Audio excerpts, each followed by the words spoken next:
¿Es obligatorio el diezmo para los cristianos de hoy? ¿Estamos realmente bajo una ley divina que exige dar el 10% de nuestros ingresos? ¿O hay algo más profundo que tu iglesia tal vez no te ha contado? En Gálatas 5:1 el apóstol Pablo nos exhorta: Cristo nos libertó para que vivamos en libertad. Por lo tanto, manténganse firmes y no se sometan nuevamente al yugo de esclavitud.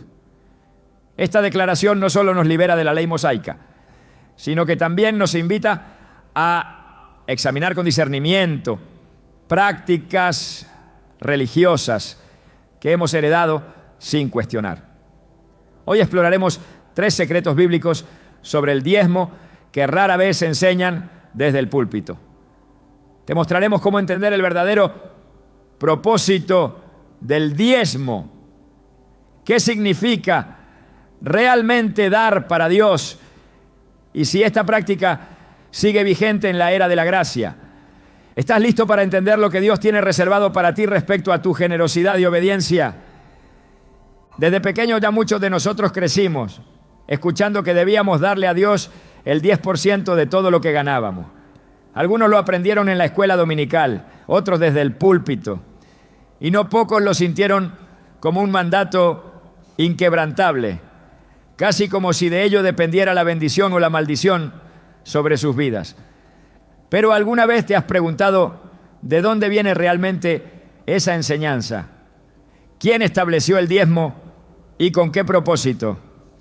Lo que pocos saben es que el diezmo no nació como una ley para todos los creyentes de todas las épocas, sino como un sistema diseñado específicamente para un pueblo, en un contexto muy diferente al nuestro.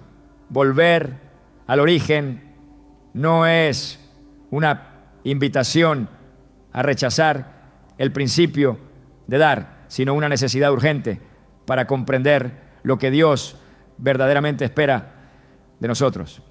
En Levítico 27:30 leemos: el diezmo de todo producto del campo, del grano que produce la tierra o de los frutos de los árboles pertenece al Señor, es cosa consagrada al Señor. Este versículo es uno de los pilares usados por quienes enseñan el diezmo como una obligación. Sin embargo, si observamos el contexto completo, descubriremos algo sorprendente.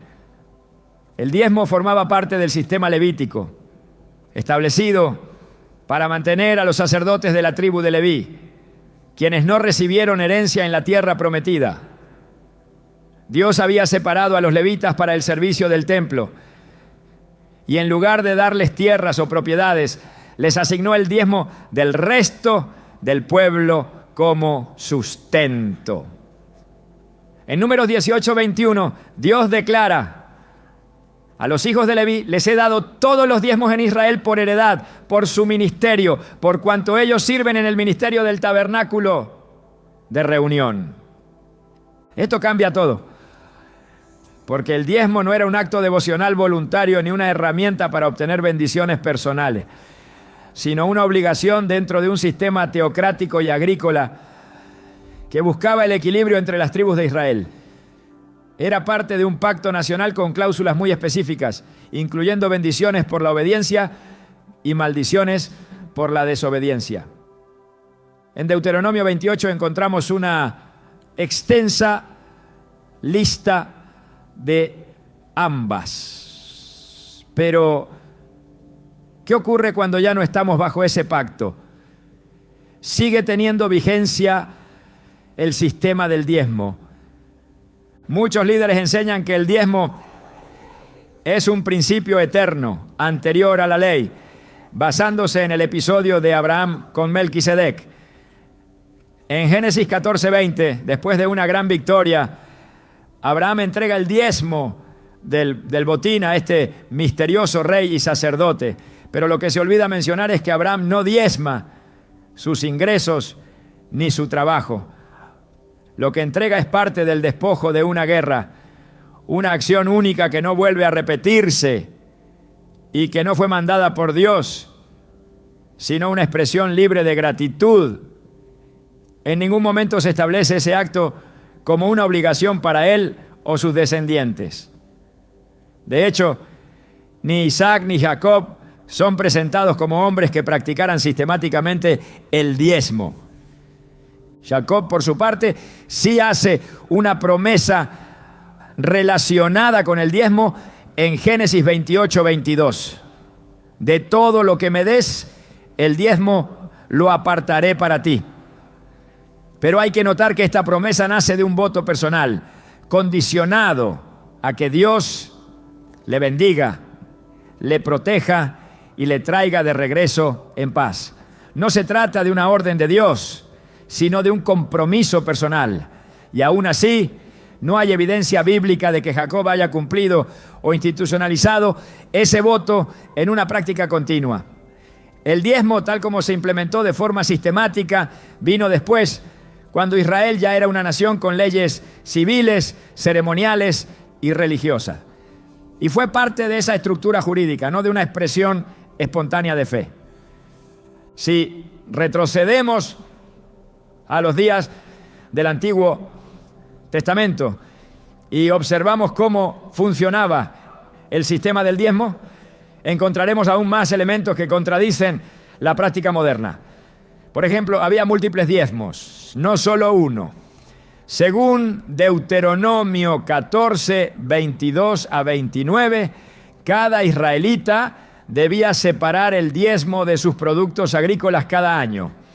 Pero en el tercer año ese diezmo debía ser entregado a los levitas, los extranjeros, los huérfanos y las viudas en su propia ciudad. Esto demuestra que el sistema era más amplio, comunitario y profundamente social. No se trataba de sostener a una institución, sino de sostener a un pueblo entero en su estructura sacerdotal y social. De hecho, en muchos casos, el mismo pueblo comía parte del diezmo como una celebración delante del Señor, en una fiesta de gratitud y comunión. Esto nos muestra que el diezmo bíblico original no era un impuesto para mantener templos lujosos, ni una medida para evaluar la fe de una persona. Era una parte de la vida diaria en un contexto donde la religión, la cultura y la economía estaban fusionadas. Pretender trasladar ese modelo literalmente a nuestra época sin adaptar su propósito es perder de vista el corazón del mensaje. Y sin embargo, eso es lo que ha ocurrido en muchos círculos cristianos modernos. Muchos creyentes sinceros han sido llevados a creer que si no diezman, están robando a Dios. Esta enseñanza suele apoyarse en Malaquías 3:8 a 10, donde Dios pregunta: ¿robará el hombre a Dios? En vuestros diezmos y ofrendas. Y luego promete abrir las ventanas de los cielos si el pueblo vuelve a él. Pero este pasaje no puede interpretarse fuera de su contexto histórico. Dios no está hablando aquí a la iglesia, sino a Israel. En una etapa de profunda decadencia espiritual, donde los sacerdotes mismos estaban corrompidos y el pueblo había abandonado el pacto. Este llamado es un regreso al orden levítico que ya estaba en vigor, no una nueva instrucción para todos los tiempos. Usar este texto para condenar al creyente moderno es ignorar la diferencia entre el antiguo y el nuevo pacto, entre la ley mosaica y la gracia en Cristo. En Hebreos 8:13 el escritor declara: al decir nuevo pacto ha dado por viejo al primero, y lo que se da por viejo y se envejece está próximo a desaparecer. Jesús vino a cumplir la ley, no a perpetuarla, y en él se inauguró una nueva forma de vivir, no basada en el cumplimiento de normas externas, sino en la transformación del corazón. El diezmo, como parte del sistema levítico, también quedó superado por una entrega mucho más profunda, la entrega total de nuestras vidas a Dios. Cuando Jesús se encontró con los fariseos, les reprendió duramente por su hipocresía. En Mateo 23:23 les dice: ¡ay de vosotros, escribas y fariseos hipócritas, porque diezmáis la menta, el eneldo y el comino, y dejáis lo más importante de la ley, la justicia, la misericordia y la fe. Jesús no los felicita por diezmar, sino que los acusa de preocuparse por los detalles mínimos mientras ignoran el peso de la ley. Su énfasis nunca estuvo en las prácticas religiosas vacías, sino en la transformación interna. Si bien menciona el diezmo como parte de la ley vigente en ese momento, también señala que lo más importante había sido dejado de lado. No podemos usar este versículo para justificar una práctica sistemática sin ver lo que Jesús realmente estaba confrontando. Lo que Dios siempre ha buscado es el corazón, no el porcentaje. Desde los tiempos de los profetas Él lo dejó claro. En Isaías 1:11 a 17 Dios dice: ¿para qué me sirve, dice Jehová, la multitud de vuestros sacrificios? No traigáis más vana ofrenda. Luego añade: lavaos y limpiaos, quitad la iniquidad de vuestras obras. Esta es la esencia del mensaje. Dios no se complace en ritos si el corazón está lejos. Y lo mismo ocurre con el diezmo. No se trata de cuánto das, sino de cómo vives. No se trata de si depositas el 10%, sino de si tu vida entera le pertenece a Él. En los primeros siglos de la Iglesia no hay evidencia de que los cristianos practicaran el diezmo como una obligación. Lo que vemos en el libro de los Hechos es algo mucho más radical. En Hechos 4, 32 a 35 se nos dice que la multitud de los que habían creído era de un corazón y un alma, y ninguno decía ser suyo propio nada de lo que poseía, sino que tenían todas las cosas en común. Y más adelante, no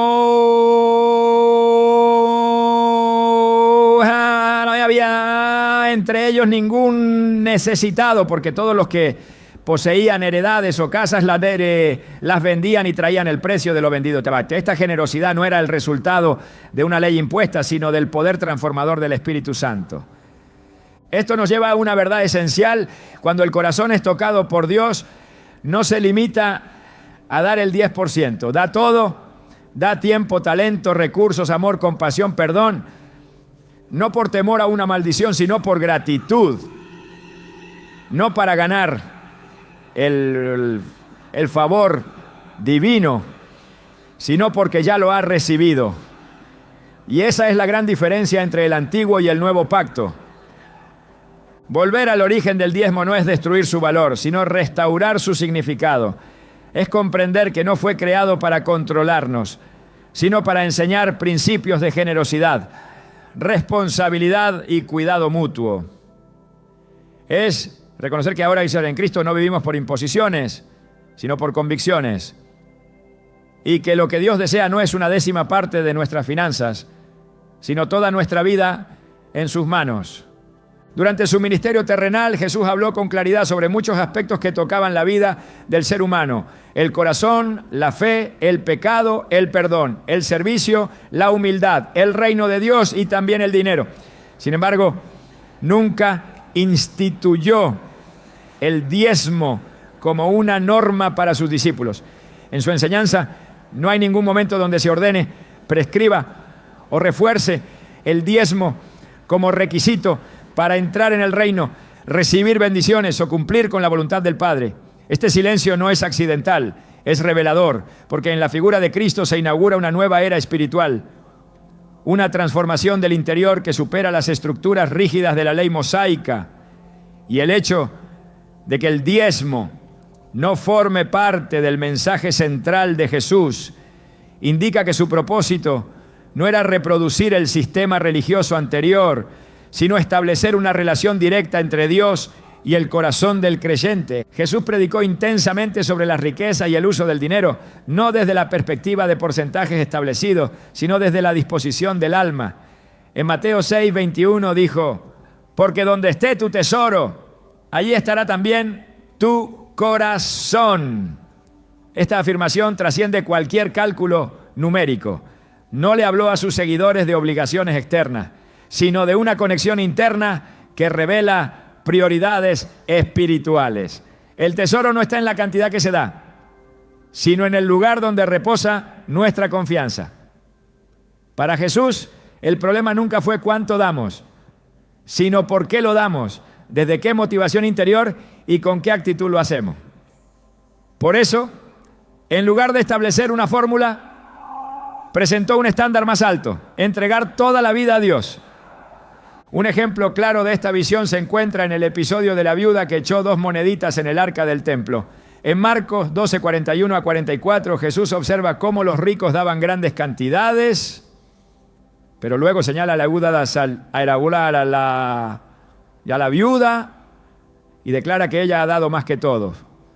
No porque su suma fuera mayor, sino porque dio todo lo que tenía. Aquí Jesús no alaba una décima parte, sino la entrega total, sincera, sin reservas. En este acto se revela el principio que rige la economía del reino. El valor no está en la cantidad, sino en la medida del sacrificio, en el desprendimiento, en la confianza absoluta en la provisión divina.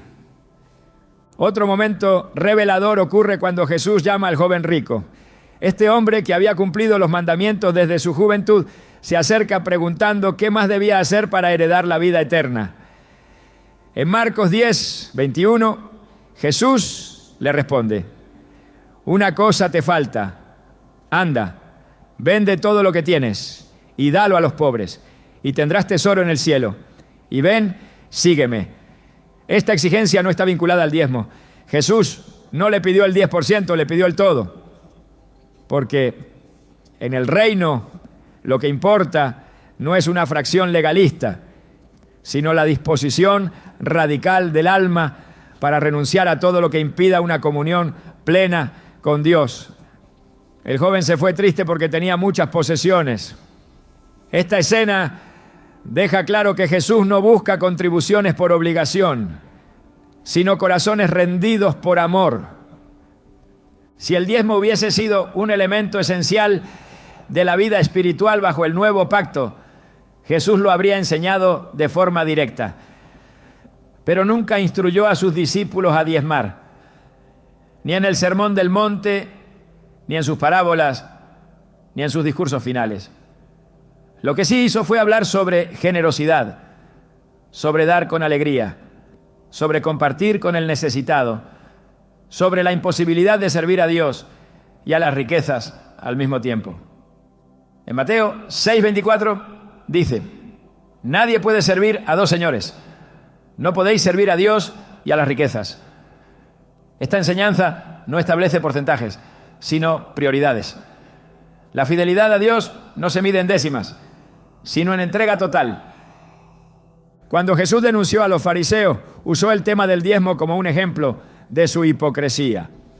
En Mateo 23:23 declaró: ay de vosotros, escribas y fariseos hipócritas, porque diezmáis la menta, el eneldo y el comino, y dejáis lo más importante de la ley, la justicia, la misericordia y la fe.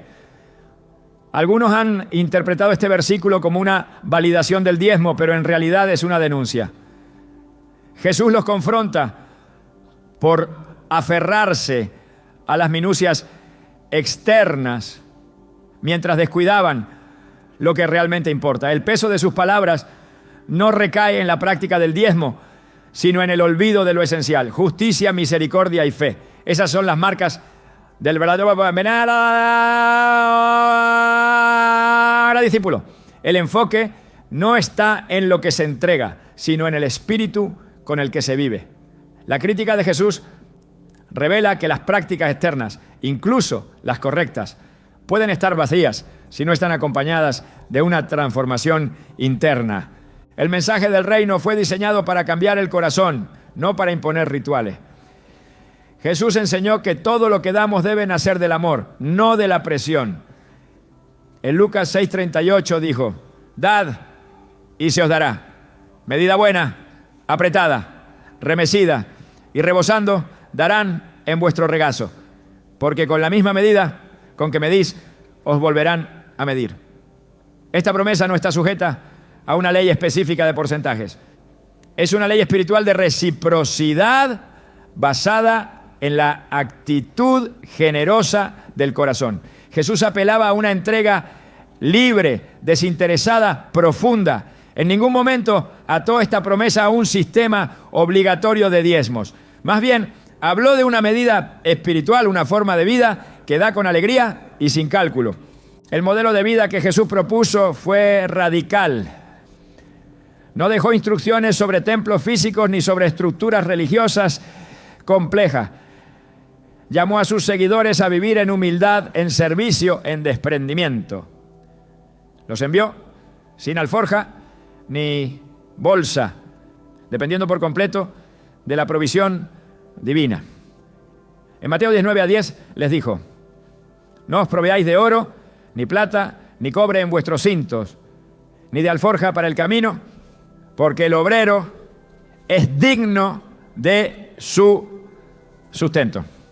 Este principio refleja un estilo de vida opuesto al materialismo. Los discípulos no vivían bajo un esquema financiero sistematizado, sino en una dinámica de fe, donde cada necesidad era suplida por la mano de Dios y cada provisión era compartida entre hermanos.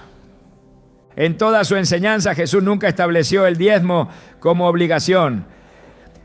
Lo que sí hizo fue exaltar la mayordomía fiel, la entrega generosa, el desapego de las riquezas y la confianza absoluta en el Padre Celestial. En Mateo 6:33 resumió esta visión: buscad primeramente el reino de Dios y su justicia, y todas estas cosas os serán añadidas. En este mandato no hay espacio para el temor económico ni para la manipulación. Solo hay un llamado a poner a Dios por encima de todo. Jesús no delegó a sus seguidores una ley de porcentajes. Les entregó una vida guiada por el Espíritu. Si el diezmo fuera una parte esencial del Evangelio, los evangelios lo repetirían con énfasis, pero no es así. El silencio de Jesús sobre este tema, lejos de ser una omisión, es una declaración. Porque lo que se inauguró con Cristo no fue una repetición del antiguo sistema, sino una nueva forma de vivir, donde cada área del ser humano es rendida por completo al señorío de Dios. Lo que antes era una norma externa, ahora se convierte en una respuesta voluntaria, libre y guiada por una relación viva con el Padre. El mensaje de Jesús rompe con las estructuras religiosas que buscan imponer cargas sin transformar el corazón. En Mateo 11:28-30 dijo: venid a mí todos los que estáis trabajados y cargados, y yo os haré descansar. Mi yugo es fácil y ligera mi carga. Este descanso no elimina el llamado al sacrificio, pero lo transforma. Ya no se trata de cumplir normas para agradar a Dios, sino de vivir en comunión con Él, dejándonos guiar por su voz y su gracia. Por eso cuando hablamos del dar cristiano, no podemos retroceder al antiguo pacto para imponer lo que Jesús no ordenó. Debemos avanzar hacia el modelo que Él encarnó, una entrega que nace del amor y se sostiene en la libertad. En ningún momento Jesús enseñó que el diezmo fuera el estándar para sus seguidores. Su enfoque fue siempre más profundo, más exigente, más espiritual. No buscó establecer reglas externas, sino cultivar corazones rendidos. En esa rendición total está el verdadero dar. Cuando todo le pertenece a Dios, ya no se calcula lo que se entrega. Se vive con la conciencia de que nada es propio y todo debe glorificar al Padre. Esa es la esencia del reino. Esa es la enseñanza de Jesús. Ahora que hemos visto que el Maestro nunca impuso el diezmo como mandato para sus discípulos, debemos avanzar un paso más. La iglesia primitiva, guiada por el Espíritu Santo, tampoco enseñó el diezmo como una norma. En su lugar, reveló un modelo de generosidad viva, espontánea y poderosa. Esa será la base de la tercera parte de nuestro recorrido. La transición del Antiguo al Nuevo Testamento no fue una simple evolución doctrinal, sino un cambio radical en la forma de entender la relación entre Dios y el ser humano. Con la llegada del Espíritu Santo, los discípulos no solo recibieron poder para predicar, sanar y testificar, sino también para vivir una vida completamente guiada desde dentro. En ese nuevo mover espiritual, el dar dejó de ser una imposición externa y se convirtió en una expresión espontánea de obediencia nacida en lo profundo del corazón. El modelo económico de la iglesia primitiva no estuvo sustentado por normas rituales, sino por convicciones internas encendidas por la gracia.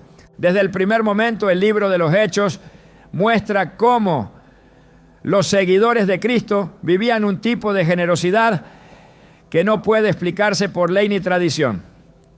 En Hechos 2:44 a 45 se nos dice: todos los que habían creído estaban juntos y tenían en común todas las cosas, y vendían sus propiedades y sus bienes y los repartían a todos según la necesidad de cada uno. No hay ninguna referencia al diezmo. No hay instrucciones que los obligaran a desprenderse de sus posesiones. Lo que se observa es una comunidad transformada por la presencia del Espíritu, dispuesta a renunciar incluso a sus comodidades por amor a los demás. Este tipo de entrega no puede ser forzada ni estructurada. Solo puede surgir en corazones regenerados por la obra redentora de Cristo. La generosidad de los creyentes en los primeros días de la iglesia no se regulaba por el calendario ni por porcentajes fijos. Su impulso era espiritual, no legal. Se daban cuenta de que ya no eran dueños de nada, porque todo lo que tenían había sido redimido por la sangre de Cristo. En Hechos 4:32 a 35 se nos describe otra escena impactante. La multitud de los que habían creído era de un corazón y un alma, y ninguno decía ser suyo propio nada de lo que poseía, sino que tenían todas las cosas en común. Este pasaje revela la profundidad de la unidad y el desprendimiento. No se menciona la obligación de diezmar, porque el principio que gobernaba no era el de cumplir una regla, sino el de responder al llamado del amor. A lo largo de las cartas apostólicas, pues, este patrón se refuerza. El apóstol Pablo, al escribir a las iglesias, nunca ordenó que se diezme. En cambio, instruyó sobre cómo dar de forma voluntaria, proporcional y según la convicción de cada uno. En 2 Corintios 9:7 deja establecido el principio rector de la generosidad cristiana. Cada uno dé como propuso en su corazón, no con tristeza ni por necesidad, porque Dios ama al dador alegre. Esta afirmación es más que un consejo práctico. Es una declaración doctrinal que marca una línea divisoria entre la antigua manera de dar por obligación y la nueva manera de dar por revelación. El dar en el Nuevo Testamento está íntimamente ligado a la libertad espiritual. Pablo no sugiere que la bendición depende de cumplir con un porcentaje, sino de la actitud con la que se entrega. No se trata de satisfacer una cuota impuesta, sino de entrar en una dimensión donde el dar se convierte en una expresión visible de la gracia recibida. En el mismo capítulo, 2 Corintios 9:6, dice: el que siembra escasamente, también segará escasamente, y el que siembra generosamente, generosamente también segará. Aquí el énfasis está en la siembra voluntaria, no en el cumplimiento ritual. El sembrador no calcula un impuesto, se deja guiar por la tierra, por el clima, por la fe. Así es el que da conforme al Espíritu. Cuando Pablo instruye a la iglesia de Corinto sobre la colecta para los creyentes necesitados de Jerusalén, lo hace con un lenguaje profundamente espiritual. En 1 Corintios 16:2 les dice: cada primer día de la semana cada uno de vosotros ponga aparte algo, según haya prosperado, guardándolo, para que cuando yo llegue no se recojan entonces ofrendas. No menciona el diezmo, sino un principio adaptado a la realidad personal de cada creyente. Según haya prosperado, implica que no todos darán lo mismo, pero todos están invitados a participar.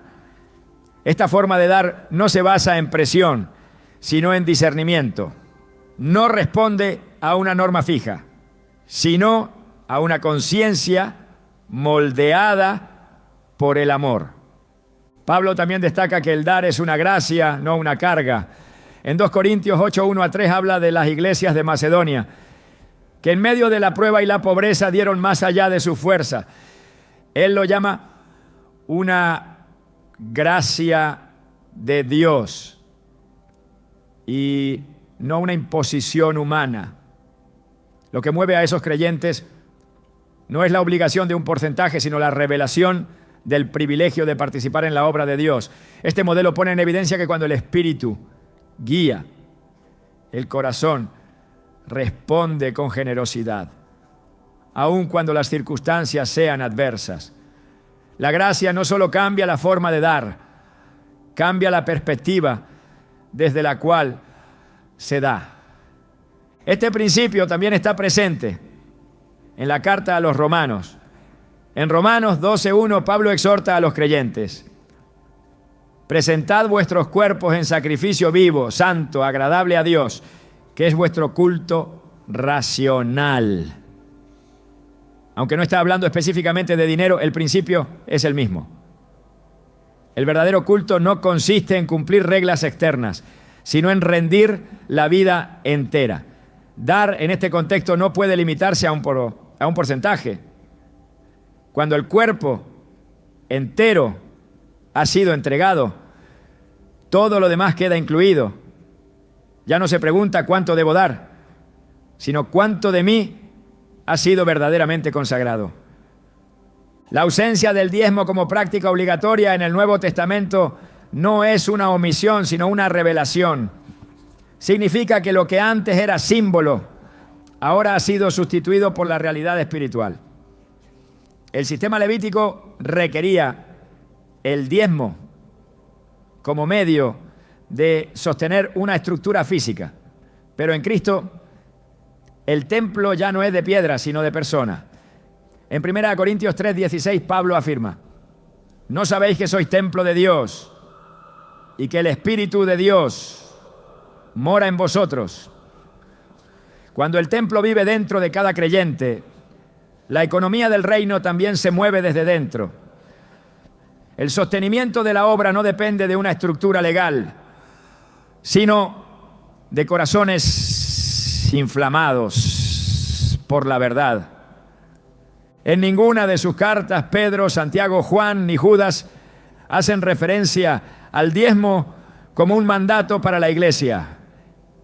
Su silencio coincide con el modelo que Cristo dejó.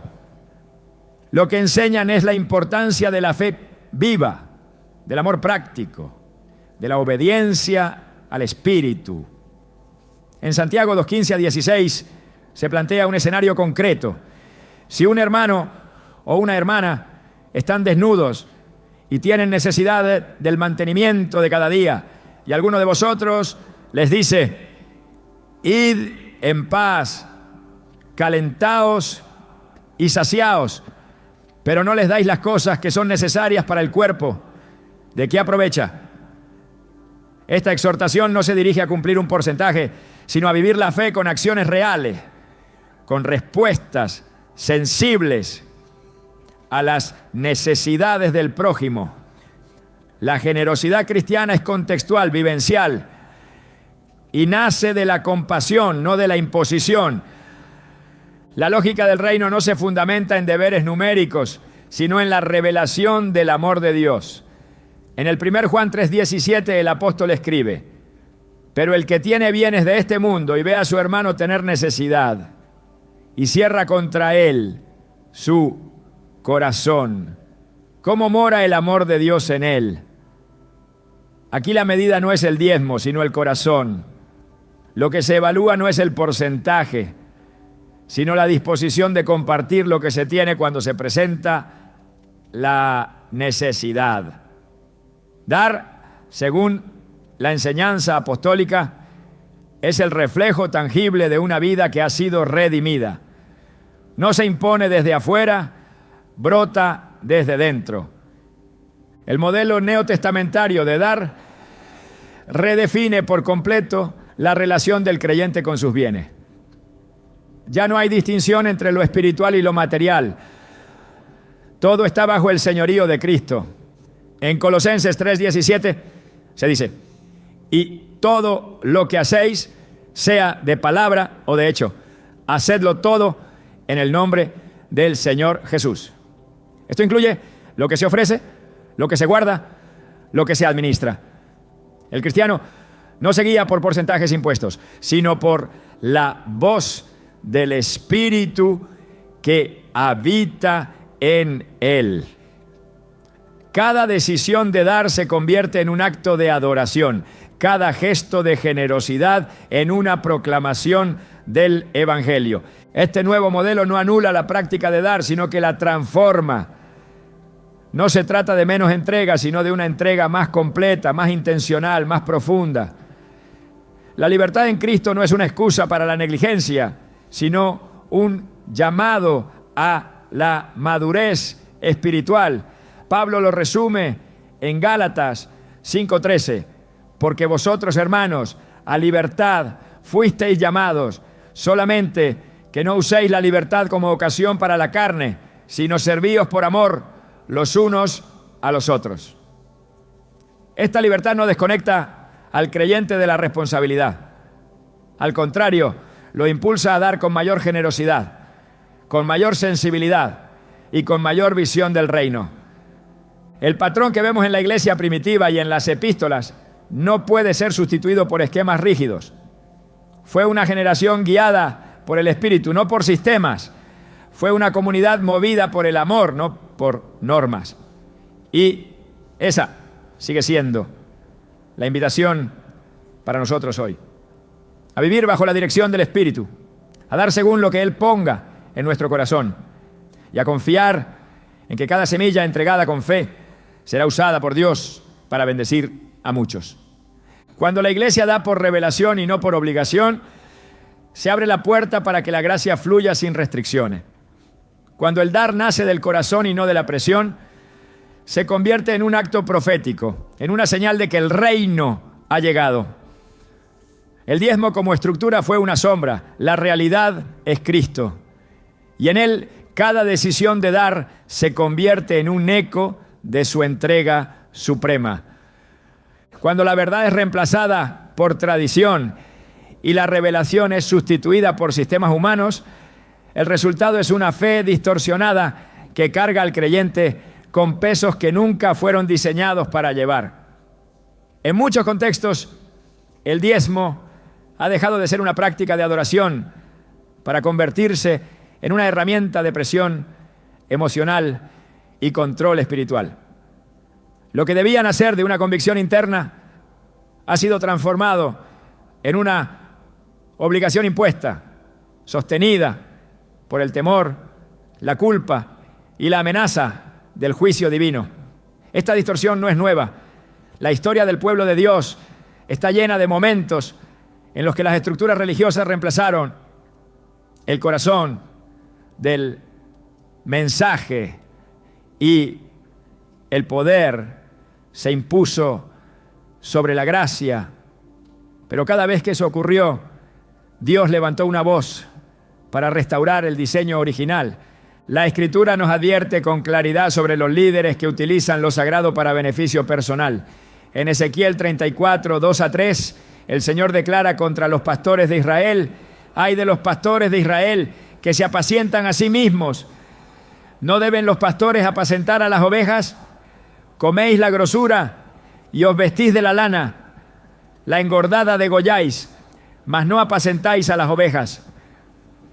Este reclamo no es simplemente una queja contra la negligencia espiritual, sino una denuncia directa contra aquellos que se enriquecen a costa del rebaño, utilizando su posición espiritual para manipular en lugar de servir.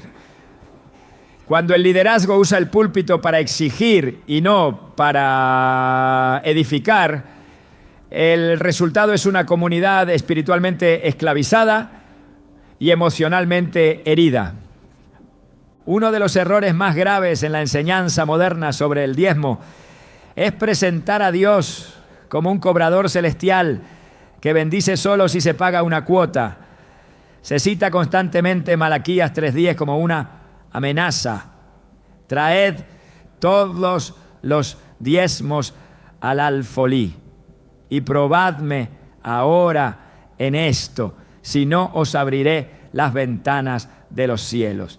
Pero se ignora el contexto histórico y profético del pasaje. Dios no estaba hablando a la iglesia del nuevo pacto, sino a una nación que había quebrantado un pacto específico en una época donde los sacerdotes habían corrompido el culto y el pueblo se había apartado de su identidad espiritual. El reclamo de Dios no era por el dinero, sino por el abandono de la justicia y la integridad. Usar este texto para infundir miedo es torcer la intención original del mensaje. Cuando el mensaje del diezmo se presenta como un requisito absoluto para la bendición, se produce una falsa espiritualidad donde la generosidad se convierte en transacción y la obediencia en negocio. Esta visión comercializa la fe y transforma la relación con Dios en una relación de mercado. Si doy, recibo. Si no doy, pierdo. Esta no es la economía del reino. Jesús enseñó que el Padre hace salir el sol sobre buenos y malos y que su provisión no está condicionada por una fórmula matemática, sino por su naturaleza generosa. En Mateo 5:45 dice: para que seáis hijos de vuestro Padre que está en los cielos, que hace salir su sol sobre malos y buenos, y que hace llover sobre justos e injustos. Esta es la gracia, un favor que no se compra, un amor que no se negocia, una provisión que no se condiciona. Pablo también enfrentó la tensión entre servir con integridad y ser acusado de tener intenciones torcidas. En 2 Corintios 2:17 declara: pues no somos como muchos que medran falsificando la palabra de Dios, sino que con sinceridad, como de parte de Dios y delante de Dios, hablamos en Cristo. Su ministerio no se sustentaba en manipulaciones ni en tácticas de presión, sino en la verdad. Su autoridad no dependía de lo que podía exigir, sino de lo que estaba dispuesto a entregar. En varias ocasiones renunció al derecho de ser sostenido para no dar lugar a sospechas ni tropiezos. En 1 Corintios 9:12 afirma: pero no hemos usado de este derecho, sino que lo soportamos todo por no poner ningún obstáculo al Evangelio de Cristo. Esta actitud revela el corazón del verdadero siervo. No se aferra a lo que puede reclamar, sino que se desprende de todo con tal de no estorbar la obra de Dios.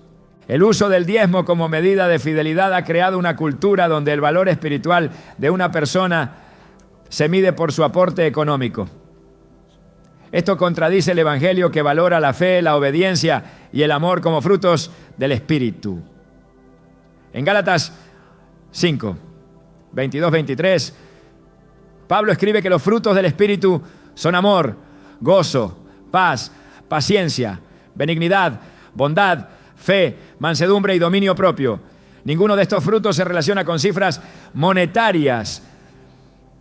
El énfasis está en lo que el Espíritu produce, no en lo que el bolsillo aporta.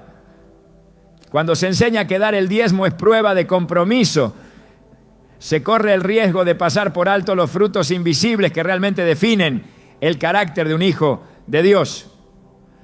Otro peligro de esta manipulación es crear una jerarquía espiritual basada en el poder adquisitivo. Se honra más a quienes pueden dar más y se invisibiliza a quienes no tienen recursos. Esta distorsión es denunciada en Santiago 2:2-4, donde se reprende a los creyentes por dar trato preferencial al rico y despreciar al pobre. El texto dice: si entra en vuestra congregación un hombre con anillo de oro y ropa espléndida, y también entra un pobre con vestido andrajoso, y miráis con agrado al que trae la ropa espléndida, ¿no hacéis distinciones entre vosotros mismos y venís a ser jueces con malos pensamientos? Cuando el diezmo se convierte en herramienta para clasificar a los creyentes, se niega la justicia del reino y se cae en el favoritismo condenado por las Escrituras. El verdadero liderazgo espiritual no demanda guía, no controla, inspira, no manipula, sirve. Jesús dejó un modelo claro cuando lavó los pies de sus discípulos. En Juan 13, 14, 15 dijo: pues si yo, el Señor y el Maestro, he lavado vuestros pies, vosotros también debéis lavaros los pies los unos a los otros, porque ejemplo os he dado. El pastor que utiliza el mensaje del diezmo para generar temor o dependencia está contradiciendo el ejemplo del Maestro. La autoridad en el reino no se ejerce desde el poder, sino desde el servicio. No se basa en lo que se puede extraer del pueblo, sino en lo que se está dispuesto a sacrificar por él. Cuando el pueblo de Dios es instruido a dar por revelación, el resultado es libertad. Pero cuando se le presiona a dar por imposición, el resultado es esclavitud. El apóstol Pablo, al escribir a los Gálatas, les advierte contra los que quieren regresar a las reglas del pasado. En Gálatas 5:1 declara: estad pues firmes en la libertad con que Cristo nos hizo libres, y no estéis otra vez sujetos al yugo de esclavitud. Esta libertad no es anarquía, es madurez espiritual. No niega el llamado a la generosidad, lo profundiza. No rechaza el dar, lo eleva a una dimensión donde cada acto de entrega nace del amor, no de la coacción. La iglesia que manipula el mensaje del diezmo para obtener control pierde autoridad espiritual. Puede ganar dinero, pero pierde la presencia. Puede construir templos, pero no forma discípulos. Puede llenar auditorios, pero vacía corazones. La fidelidad no se mide por lo que se exige, sino por lo que se modela. La comunidad cristiana debe ser un espacio donde la verdad se enseña con integridad, donde la fe no se condiciona a la economía y donde cada miembro es valorado por lo que es en Cristo, no por lo que puede aportar. El problema no está en enseñar principios de mayordomía, sino en imponer normas que Cristo no instituyó. La manipulación comienza cuando se presentan mandatos humanos como ordenanzas divinas. Jesús denunció esto con dureza en Mateo 15:9. Pues en vano me honran, enseñando como doctrinas mandamientos de hombres.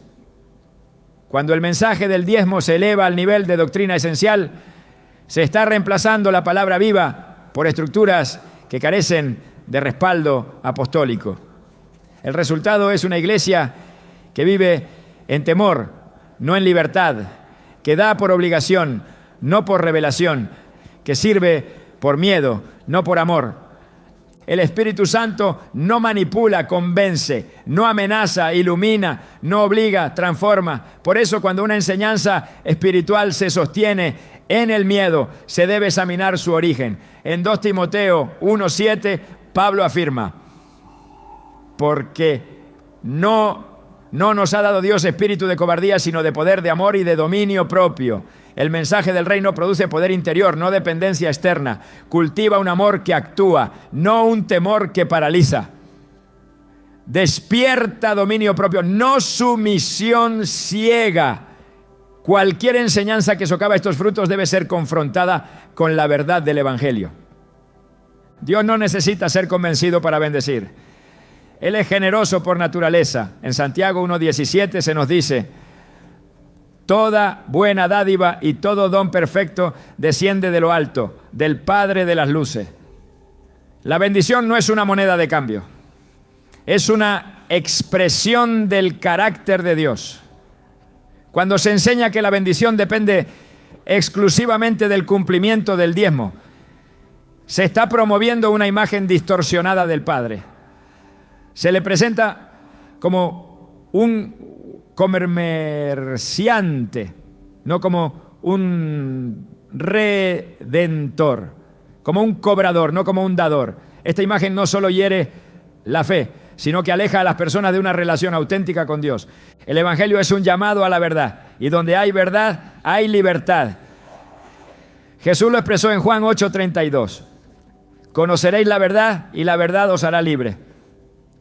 La verdad libera del engaño, del temor y de las cargas impuestas por sistemas humanos. Libera del legalismo y de la manipulación. Libera para vivir por fe, para dar por convicción, para servir con gozo. La verdad revela que en Cristo no hay necesidad de comprar el favor divino, porque ese favor ya fue entregado gratuitamente en la cruz. El verdadero mensaje del reino no se impone, se revela, y cuando es revelado, transforma.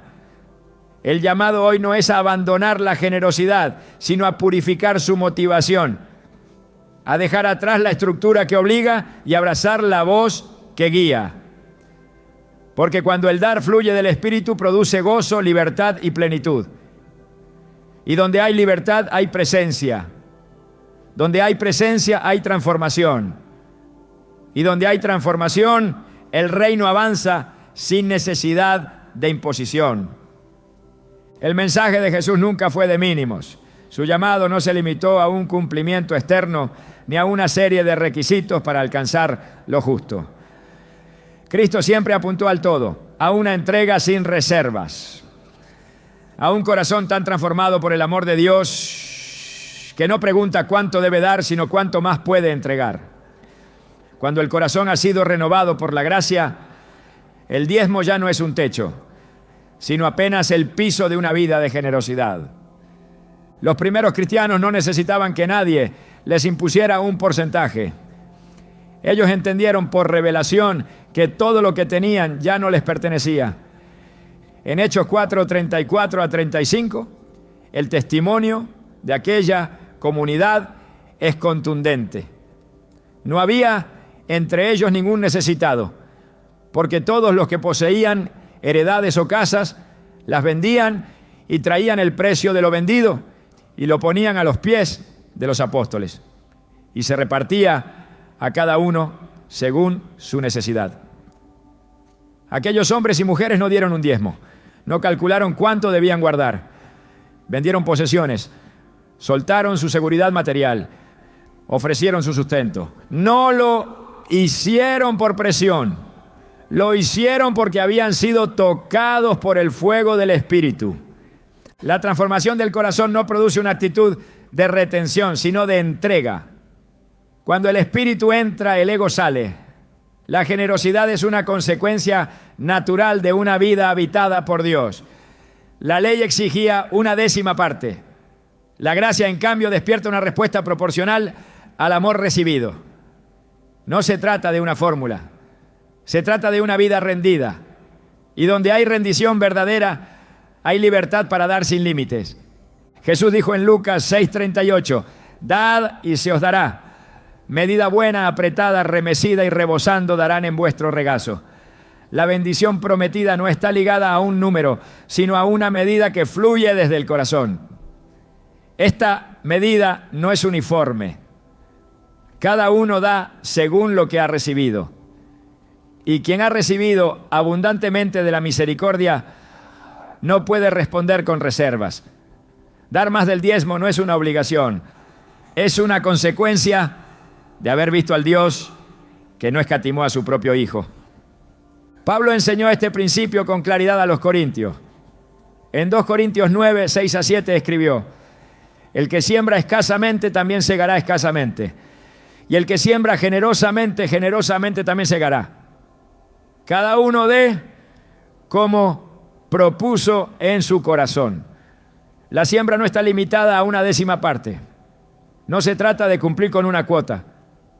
Se trata de entrar en la economía del reino, donde la generosidad genera fruto y la fe produce abundancia. La semilla que se planta con fe será multiplicada por la mano de Dios. Y quien entiende esto deja de dar por obligación y comienza a sembrar por revelación. Dar más que el diezmo no es un acto heroico, es la respuesta lógica de un corazón agradecido. En Romanos 12:1, Pablo presenta la vida cristiana como una entrega continua. Os ruego por las misericordias de Dios que presentéis vuestros cuerpos en sacrificio vivo, santo, agradable a Dios. El sacrificio no es solo financiero, es total, es el tiempo, los talentos, los recursos, los sueños, todo se presenta, todo se consagra, todo se pone al servicio del reino. El dar se convierte en una extensión de la adoración, ya no es una transacción, es una entrega. La iglesia madura no pregunta cuánto es lo mínimo, pregunta cuánto puede contribuir a la obra. No calcula porcentajes, discierne necesidades. No se limita por una regla, se expande por un fuego interior. En Filipenses 4:17, Pablo reconoce el aporte de la iglesia de Filipo, pero aclara algo crucial. No es que busque dádivas, sino que busco fruto que abunde en vuestra cuenta. La motivación no es la necesidad económica del apóstol, es la oportunidad espiritual del creyente. Cuando alguien da más que el diezmo desde un corazón transformado, está acumulando fruto eterno. Está participando del avance del reino con sus recursos, su esfuerzo y su generosidad.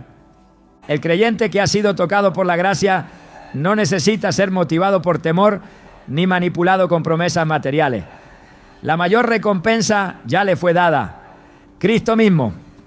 En Él están escondidos todos los tesoros de la sabiduría y el conocimiento. En Él tenemos todo lo necesario para vivir en piedad. Por eso cuando damos, no lo hacemos para recibir algo a cambio. Lo hacemos porque ya recibimos lo más grande, la salvación, el perdón, la vida eterna. En 1 Timoteo 6:17-19, Pablo exhorta a los ricos en este siglo a que no pongan su esperanza en las riquezas, sino en Dios. Luego les dice que hagan bien, que sean ricos en buenas obras, dadivosos, generosos, atesorando para sí buen fundamento para lo porvenir. La verdadera riqueza no está en acumular, sino en sembrar, no en retener, sino en compartir. Quien ha sido iluminado por esta verdad no limita su entrega, la expande, la diversifica, la convierte en estilo de vida. El dar, cuando fluye desde un corazón transformado, se vuelve espontáneo, constante y alegre. No espera campañas ni colectas, no necesita sermones que presionen.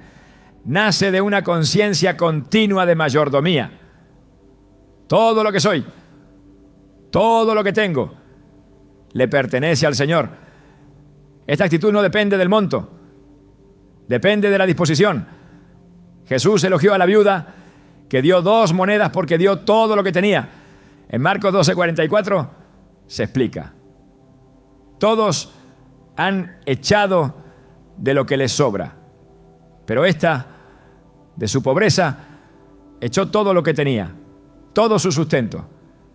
Dar más que el diezmo no es una cuestión de cantidad absoluta, sino de entrega total. El reino no se construye con cifras, no, sino con corazones. Y un corazón que ha sido redimido no pone límites a su generosidad. No teme quedarse sin recursos porque sabe quién es su fuente. No se reserva para después porque vive en el ahora de la obediencia. La abundancia espiritual produce generosidad práctica y esa generosidad abre puertas, suple necesidades, multiplica oportunidades y glorifica a Dios. La generosidad bíblica no es uniforme. Es específica, contextual, dirigida. En 2 Corintios 8, Pablo describe cómo los macedonios, en profunda pobreza, abundaron en riquezas de generosidad. No dieron porque tenían, dieron porque estaban llenos de gracia. Y luego dice algo revelador en el versículo 5. No como lo esperábamos, sino que asimismo se dieron primeramente al Señor y luego a nosotros, por la voluntad de Dios. Aquí está el secreto. Antes de entregar bienes, entregaron su ser. Y cuando alguien se entrega por completo, el resto fluye con naturalidad. Dar más que el diezmo no es una estrategia financiera, es una manifestación del reino, es el fruto de una mente renovada, es la respuesta de un corazón agradecido, es la acción visible de una fe invisible. No hay necesidad de coerción, no hay espacio para la retención. La transformación interior produce un estilo de vida donde dar es parte del respirar espiritual. Porque donde está el Espíritu del Señor hay libertad. Y esa libertad incluye la libertad para dar sin reservas. Cristo no dio el diezmo de su sangre, lo dio todo. No ofreció una parte de sí mismo, se entregó por completo. Y quienes han sido alcanzados por ese sacrificio no viven a medias. No aman a medias, no sirven a medias, no dan a medias. La entrega de Cristo se convierte en el patrón y bajo ese patrón el diezmo se queda corto, no como algo incorrecto, sino como algo insuficiente para expresar la magnitud de la gratitud. La iglesia que ha sido transformada no espera ser estimulada para dar, busca oportunidades para bendecir, no necesita incentivos externos, está impulsada por una llama interna, no calcula cuánto le queda después de dar. Se goza en participar del milagro de ver vidas restauradas, familias sostenidas, ministerios fortalecidos y naciones alcanzadas. Dar más que el diezmo no es una carga, es un privilegio. Es un llamado, es una respuesta natural al amor sobrenatural de Dios. La cultura del reino redefine el concepto de suficiencia. En 2 Corintios 9:8 Pablo declara: y poderoso es Dios para hacer que abunde en vosotros toda gracia, a fin de que teniendo siempre en todas las cosas todo lo suficiente, abundéis para toda buena obra. Esta es la lógica del reino. Se da con generosidad y Dios se encarga de suplir con abundancia. No se da para recibir, pero se recibe porque se ha dado. No se confía en la recompensa, se confía en el dador. Y quien confía en el dador nunca teme dar de más. Esta verdad no se enseña con presión, se revela con poder, no se impone, se modela, no se exige, se contagia. El creyente que vive bajo esta luz se convierte en un canal de provisión, en un instrumento de avance, en un testigo del carácter generoso de Dios. Y ese testimonio habla más fuerte que cualquier discurso. Porque cuando el pueblo de Dios vive con manos abiertas, el mundo ve a un Dios que no retiene. La obediencia que agrada a Dios nunca ha sido parcial ni fragmentada. Desde Génesis hasta Apocalipsis, el llamado de Dios no ha sido porciones, sino totalidad. Él no está buscando una décima parte de tu ingreso, ni siquiera una ofrenda generosa. Él está buscando tu vida entera. La historia bíblica no gira en torno a lo que los hombres pueden dar, sino a lo que están dispuestos a rendir. En Romanos 12:1, Pablo ruega: presentad vuestros cuerpos en sacrificio vivo, santo, agradable a Dios, que es vuestro culto racional. No se refiere a una práctica ceremonial, sino a una entrega integral. Todo lo que eres, todo lo que tienes, todo lo que planeas, se convierte en altar. Cuando Jesús llamó a sus discípulos, no les pidió ofrendas. Les pidió que dejaran todo y lo siguieran. Mateo dejó su mesa de recaudación. Pedro soltó sus redes. Ninguno fue condicionado por un sistema de cuotas. Fueron transformados por un encuentro. Esa es la verdadera obediencia, la que nace del corazón y se sostiene en la comunión. Dios no quiere lo que puedes ofrecerle desde la obligación, quiere lo que puedes entregar desde la fe. En el 1 Samuel 15:22 el profeta pregunta: ¿se complace Jehová tanto en los holocaustos y víctimas como en que se obedezca a las palabras de Jehová? Ciertamente el obedecer es mejor que los sacrificios, Este principio derrumba cualquier sistema religioso que priorice la forma sobre el fondo. No es la cantidad lo que impresiona a Dios, sino la disposición del alma. No es lo visible lo que Él evalúa, sino lo secreto del corazón. El verdadero sacrificio es la obediencia, incluso cuando no es comprendida por los hombres, incluso cuando exige más que un diezmo, incluso cuando exige todo. Jesús no murió por nuestro dinero, murió por nuestras almas, y quien ha sido rescatado por esa sangre no puede vivir a medias, no puede dividir su fe entre lo que retiene y lo que entrega. En Lucas 14:33, Jesús dijo: cualquiera de vosotros que no renuncia a todo lo que posee no puede ser mi discípulo. Este no es un llamado extremo, es el estándar del reino. La obediencia no es negociable porque la cruz no lo fue. Dios no está esperando una transferencia bancaria, está esperando una vida rendida, un corazón que diga: aquí estoy, Señor, todo lo que tengo es tuyo, todo lo que soy te pertenece. Esta es la ofrenda que Él no rechaza, no porque sea costosa, sino porque es sincera, no porque sea grande en valor humano, sino porque nace de un espíritu obediente. En este camino, dar es solo una expresión más de la obediencia total. No es el centro, es la consecuencia. Y cuando se vive así, no se necesita que nadie imponga reglas. El Espíritu guía, la gracia capacita y la obediencia se vuelve el lenguaje más alto de adoración. Porque Dios no quiere tu dinero, quiere tu obediencia completa. El diezmo, tal como se ha enseñado por generaciones, ha producido una fuerte división entre lo que damos y lo que somos.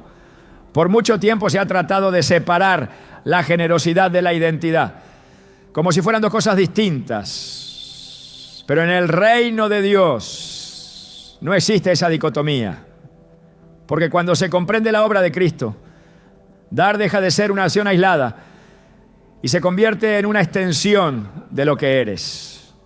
Y esta es la clave que muy pocos han enseñado. No fuimos llamados solo a dar una parte de lo que poseemos. Fuimos llamados a convertirnos en una expresión viva de generosidad encarnada. No se trata de cuánto dinero entregas, sino de en quién te estás transformando a través de lo que entregas. La generosidad bíblica no comienza en la billetera, comienza en la mente, en la forma en la que ves tu vida, en la conciencia de que ya no te pertenece. Porque cuando sabes que has sido comprado por precio, no puedes seguir pensando como dueño. Lo entregas todo porque sabes que todo lo que tienes está en manos de aquel que nunca falla. Por eso dar no es un acto que se repite semanalmente en un culto. Es una vida que se ofrece a diario como semilla en el reino. El diezmo, entonces, no es el final del camino, ni siquiera el comienzo. Es apenas una estación en un viaje mucho más profundo. El viaje hacia una vida irreversiblemente entregada. Y cuando una vida es entregada, se convierte en un testimonio. No un testimonio para que otros admiren, sino para que otros despierten. Una iglesia que ha sido liberada de estructuras impuestas y ha entrado en la dinámica del dar por revelación, ya no necesita motivaciones externas.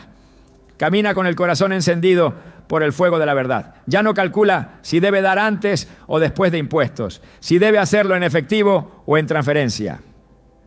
Su única pregunta es: ¿cómo puedo reflejar mejor el amor que me salvó? Esa es la pregunta que transforma cualquier conversación sobre finanzas en una conversación sobre fe. Y es ahí donde la iglesia vuelve a ser peligrosa para el infierno. Cuando deja de depender de fórmulas y vuelve a depender del Espíritu. Cuando abandona las viejas estructuras y camina en la frescura de la obediencia. Cuando deja de decir: esto es mío, y empieza a vivir: todo es tuyo, Señor. Esa iglesia no solo sostiene templos, sostiene familias, comunidades, generaciones. No porque haya sido obligada a dar, sino porque fue liberada para sembrar.